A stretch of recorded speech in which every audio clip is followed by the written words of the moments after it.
much are you really spending on groceries? I mean, seriously. A lot. It's insane, isn't it? A lot. Do you have any idea how much you're spending?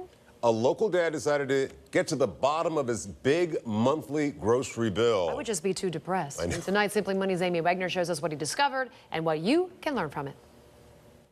That dad knew his family made about 4 major trips to the grocery store a month, plus several trips in between for things like bread and milk. So he estimated how much he thought his family spent on an annual basis and then realized he was off by a lot.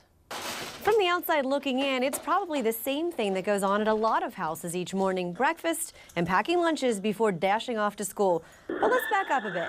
Did you ever think about the cost of what you just saw? How much does that milk cost a year? The cereal? And how about those lunches? How much did all of those prepackaged treats cost? Questions this dad, Brian James, decided he'd like to answer. Just to understand, where do we spend money?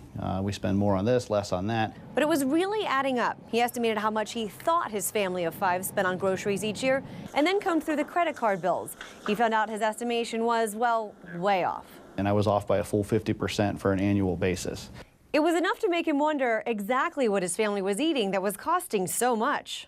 That's when I realized that we've been using our Kroger Plus card for years, and they know exactly everything that we buy and when we buy it. And I decided to see if they would help me out by sending us the data. It was as simple as calling the Kroger Plus customer service line and asking for the information. It took about 5 minutes for the 568-page document to land in his inbox.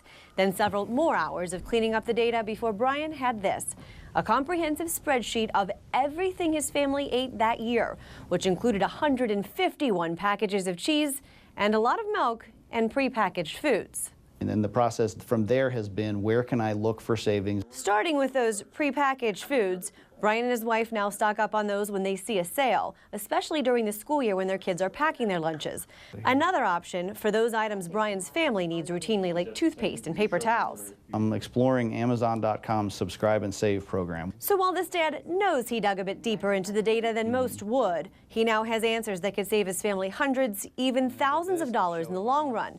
And as for that serious cheese habit, he's still working on that one. But it all had to come down to find what are the biggest things that we spend money on. If we can find lots of little things, but you know, certain things have to move the needle and certain things won't. Brian even looked at his family's grocery spending on a monthly basis so he could pinpoint exactly which months were the most expensive and look for ways they could cut back during those times. For Fox 19 Now and Simply Money, I'm Amy Wagner.